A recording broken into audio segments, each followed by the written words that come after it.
नमस्कार दोस्तों, मैं शबनम कुमारी आप सभी का हार्दिक अभिनंदन करती हूँ। हम लोग का जो उपन्यास है चल रहा है मैला आंचल, और हम लोग पिछले वाले एपिसोड तक 10 भाग तक देख लिए थे। तो चलिए बिना देर किए स्टार्ट करते हैं आज 11वां भाग को। जब डॉक्टर को बुलाया जाता है, बार बार डॉक्टर आता है, तो धीरे धीरे कमली को प्रेम हो जाता है। उसी के संबंध में वह सोचती है। डॉक्टर की मुस्कुराहट बड़ी जानलेवा है। वह आवेगा तो मुस्कुराते हुए आवेगा। डर लगता है, हाँ बहुत डर लगता है। तुमको क्या, तुमको तो मज़ा मिलता है ना, मुस्कुराए जाओ। गले में आला अटकाए फिरते हैं बाबू साहब।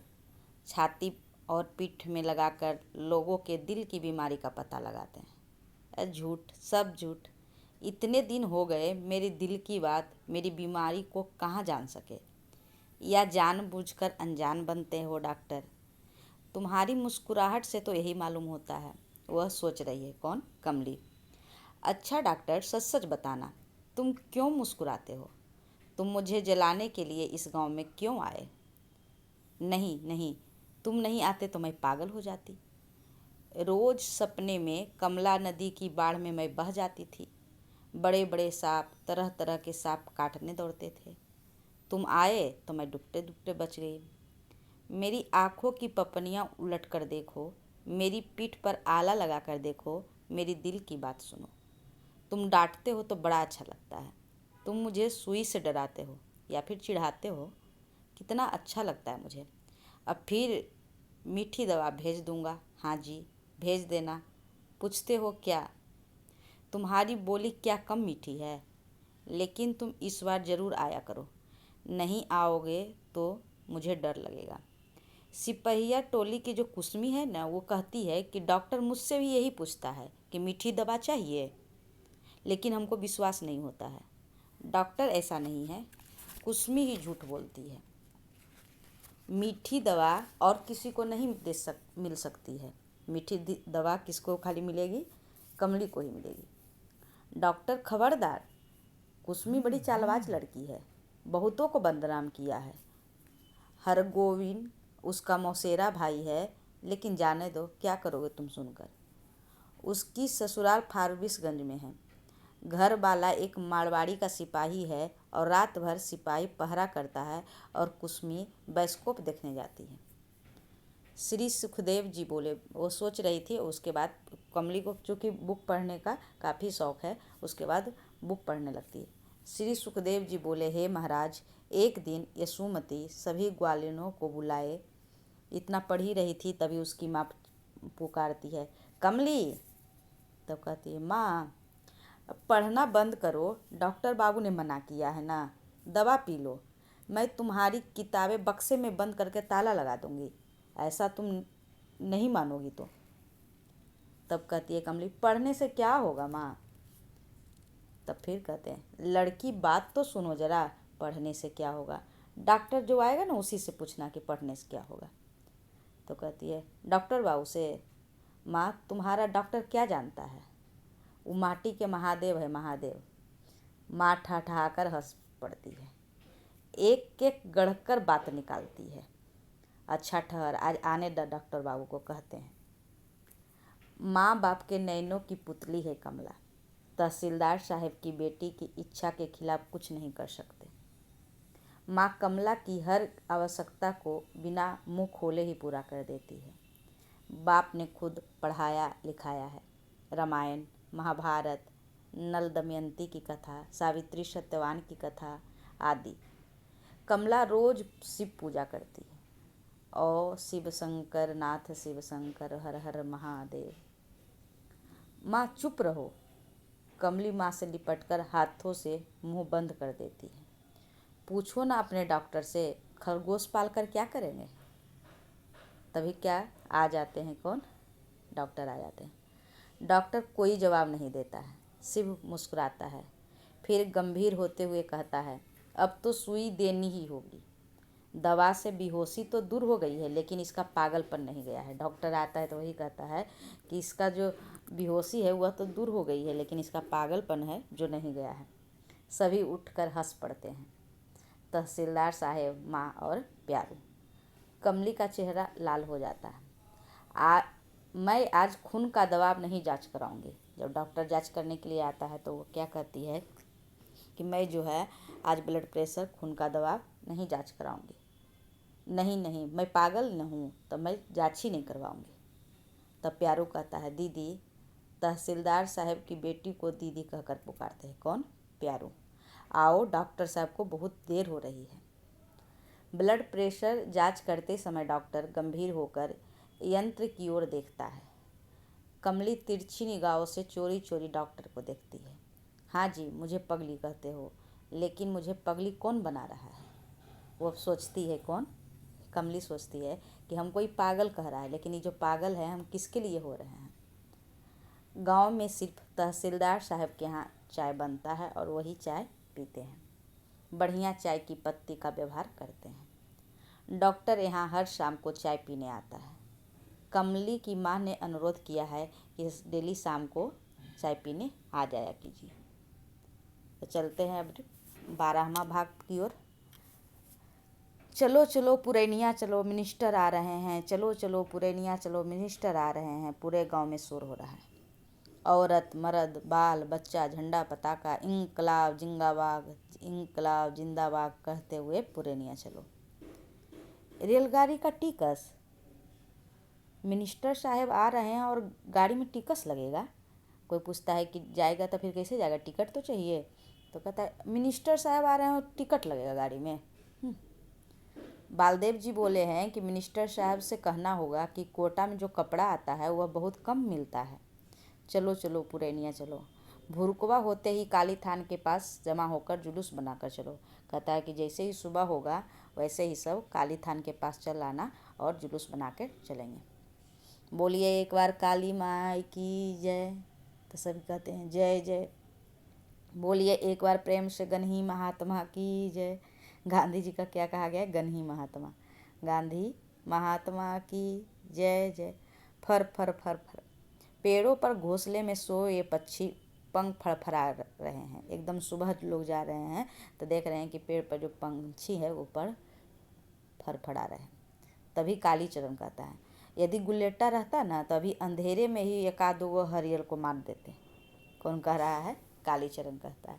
तो वासुदेव कहता है, अरे चुप रहो। बालदेव जी ने नहीं सुना, नहीं तो अभी फिर अनशन करने लगे। क्योंकि बालदेव जी क्या है? अहिंसा के मानने वाले व्यक्ति हैं। तो वही कहता है कि अगर सुन लिए ना तो फिर अनशन करने लगेंगे। तो फिर कोई कहता है कि गिनती करो ना कि कितना औरत मर्द जा रहे हैं। कालीचरण और गुदर सबों को गिनने लगता है। कालीचरण कहता है 5 कोरी 4 औरत। गुदर हिसाब करता है 4 कोरी 10 मर्द। मतवार लोग काहे जाएगा? मतवार लोग तो हमेशा गद्दारी करते हैं। बालदेव जी ने आज फिर एक नई बात गद्दारी का वर्णन किए। जुलूस में गाने के लिए बालदेव जी को 2 ही गीत याद है। गीत भी आ सकता है। जब जा रहे हैं पुरैनिया तो बालदेव जी को कितना गीत याद है? 2 ही गीत याद है। एक निमक कानून के समय सीखा हुआ, आओ बीरो मर्द बनो अब जेहल तुम्हें भरना होगा। कौन सा गीत है? आओ बीरो मर्द बनो अब जेहल तुम्हें भरना होगा। और दूसरा जो है, जो 1942 के मूवमेंट में जो जेल में गए थे उस समय सुने थे। जिंदगी है किरांती किरांती में लुटाए जा, जिंदगी है किरांती किरांती में लुटाए जा। लेकिन यह तो सोशलिस्ट पार्टी वाला गाता था। ये कांग्रेस का नहीं है, ये तो सोशलिस्ट पार्टी का था। पुराना गीत ठीक है। आओ बीरो मर्द बनो जेहल तुम्हें जाना होगा। सुनरा भी गीत का आखर धरता है। ततीमा टोली के मंगलू ततमा को कपकपी लग जाती है। काहेल कपकपी लगता है भाई? तो जेहल माने जेल के नाम से। अरे बाप, ये लोग जेहल जा रहे हैं। 15 साल पहले उसको चोरी के केस में सजा हुई थी। जेल के जमादार की पेटी की मार वह आज भी नहीं भूला है। 4 हौदा मैंने 4 ड्राम मैंने बहुत सारा हौदा मतलब हौज टाइप का पानी रोज भरना पड़ता था। नहीं वह पेशाब करने के बहाने पीछे रह जाता था और नज़र बचाकर घर की ओर भागता था। सब पगला गया है। तभी आ जाता है शहर पुरैनिया। शहर पुरैनिया, यही है शहर पुरैनिया। पक्की सड़क, हवा गाड़ी, घोड़ा गाड़ी और पक्का मकान। एक रत्ती चिनगी चिनगल जाए, शहर पुरैनिया लूटल जाए। एगो बुझौल है जो गांव में चलता है। क्या है? एक रत्ती चिनगी चिनगल जाए, शहर पुरैनिया लूटल जाए। क्या है बताओ? तो सब लोग कहते हैं आग है। गांव के बच्चे आज भी बुझौल बुझाते समय शहर पुरैनिया का नाम लेते हैं। मेरीगंज के इस जुलूस में 4 आदमी ऐसे भी हैं जो शहर पुरैनिया पहले भी आए हैं, लेकिन बहुत तो आज ही पहली बार रेलगाड़ी पर चढ़े हैं। क्या जमाना था कि उस समय कई आदमी पहली बार रेलगाड़ी पर चढ़े थे। कलेजा धक धक करता था। जिनके हाथ में गन्ही महात्मा का झंडा रहता था, उसे गार्ड बाबू और जो चेक करने वाले आते थे वो नहीं मांगता था, टिकस यानी टिकट नहीं मांगता था। और जो पहली बार चढ़े हैं वो बता रहे हैं कि सचमुच में रेलगाड़ी जय जयकारी 6 पैसा कहते हुए दौड़ते हैं। जब किसी वाहन पर बैठते हैं तो कैसा आवाज़ उन लोग को लग रहा है कि कहता है रेलगाड़ी जय जय काली 6 पैसा, जय जय काली 6 पैसा। यही है काली पुल। तब फिर बालदेव जी शहर का परिचय करवाते हैं धीरे धीरे। बालदेव जी दिखलाते हुए कहते हैं यही काली पुल है। पुल बांधने के समय 5 आदमी को बलि दी गई थी। तो सब कहता है बाप रे, 5 आदमी को, जय काली। निमक कानून के समय इसी पुल पर पुलिस के सिपाहियों ने जाड़े की रात में वोल्टियरों को लाकर पानी से भिंगा भिंगा कर पीटा था।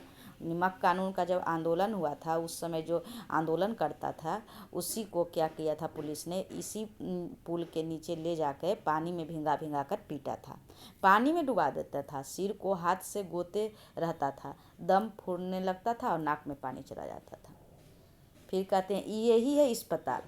अपने गांव का अस्पताल तो इसके सामने बुतरू है, यानी बच्चा है। यह जो अस्पताल है ये तो देखो कितना बड़ा है, और अपन गांव वाला तो इसके सामने क्या है, बुतरू है। फिर कहते हैं देखो यही जेल है, जेहल, जेल नहीं जेहल है, जेहल नहीं ससुराल यार, हम बियाह के यहीं जाएंगे, आओ बीरो जेल भरो। शहर के लोग भी अचरज से इस जुलूस को देख रहे हैं। इनकलास जिंदाबाद, इनकलास जिंदाबाद। कचहरी के मोड़ पर फल की दुकान पर बैठे हुए मौलवी साहब हंसते हैं। सब कपड़ा लेने आए हैं, जाओ जाओ मिलेगा कपड़ा। इनकलाब बोलता है, मतलब ही समझता है इनकलाब का। झंडा, बड़ा झंडा आसमान में लहरा रहा है, और यही है राम किशुन आश्रम। यहाँ सब खड़े हो जाओ, कपड़ा ठिकाने से पहन लो और उस कल के पास जाके पहले मुंह धो लो। अरे डरते हो काहे, बालदेव जी हैं, यहाँ से 70 बंदी होकर चलना होगा। बालदेव जी सबसे आगे होंगे।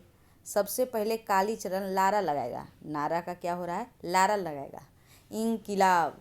और तब तुम लोग पीछे से करना जिंदाबाद। वैसे गड़बड़ा जाता है।